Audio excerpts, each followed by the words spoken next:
Pour être cool, il faut tout simplement regarder une émission cool. Et là, installez-vous bien dans vos fauteuils parce que vous n'allez pas être déçus. La preuve au sommaire, il y a un grand mini-parc, une parodie trop marrante et un engin super hyper impressionnant.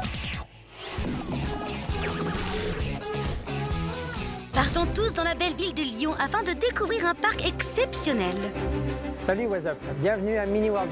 Merci de nous accueillir. Oh, wow, vous voulez voir de plus près le plus grand parc de miniatures animées de France. Ici, il y a plusieurs dizaines de mètres de maquettes. Même si vu de loin, ça n'a pas l'air si imposant que ça. À la base, en fait, c'est tout petit, donc les gens au début, ils voient en pensant que c'est pas énorme, bien que la surface est quand même gigantesque, c'est 50 mètres de maquettes en longueur.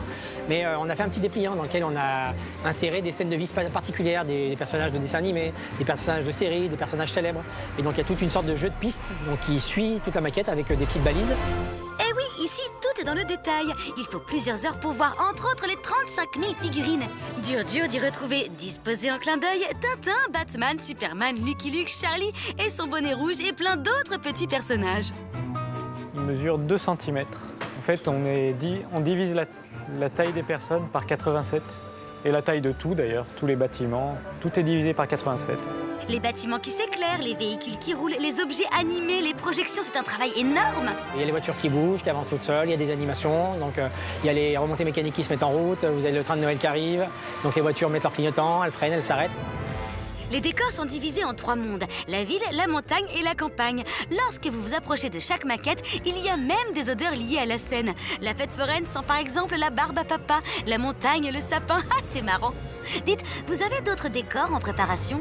Maintenant, on attaque vraiment les choses réelles, comme Lyon. Ah d'accord. Le décor sur lequel vous êtes en train de travailler et dont on a la primeur, c'est Lyon en modèle réduit. Ah, c'est cool. Là, on a la presqu'île depuis la place Bellecour jusqu'à l'hôtel de ville. Donc les monuments principaux sont bien sûr l'Opéra, l'hôtel de ville, le Palais des Beaux-Arts, qui est un musée.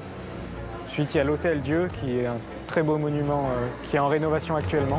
Je vois que c'est presque terminé. Bon, on vous laisse travailler. En tout cas, merci de nous avoir montré tout ça en avant-première. On a de la chance, hein. Et vive les décors miniatures. Au revoir What's Up, à bientôt.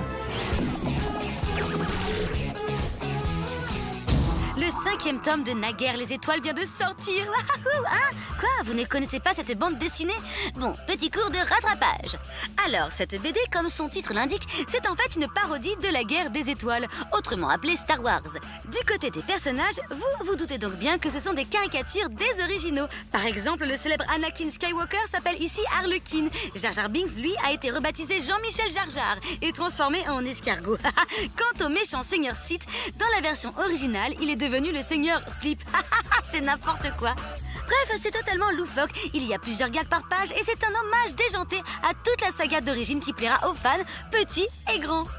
Ça vous intéresse? Le 5e tome s'appelle Avant la guerre et il est disponible dès maintenant en librairie.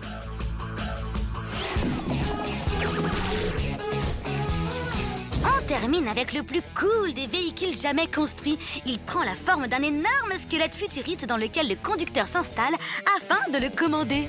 Dans ce cas précis, l'engin à 4 pattes pèse 3 tonnes et fait 4,5 mètres de hauteur. Il se dirige grâce à des pédales et des manettes. En gros, le pilote doit actionner chacune des pattes pour avancer. Et ça n'a pas l'air très facile, hein. Ouh là là, on a presque l'impression qu'il va flancher. Mais il tient bon. Construite par une équipe d'ingénieurs, cette machine est un moyen pour eux de repousser les connaissances de la mécanique tout en s'amusant. Dans leurs rêves les plus fous, ils aimeraient que cette chose avance aussi vite que sur ces images de synthèse. Mais bon, on en est loin. En tout cas, bravo. Ça doit être un casse-tête à construire et à conduire. Allez, What's Up, c'est terminé pour aujourd'hui. On se retrouve très vite pour faire le plein de tendances et d'infos insolites. Ah, et si vous souhaitez nous envoyer un message pour participer à l'émission, une seule adresse, gulli.fr. Bye bye.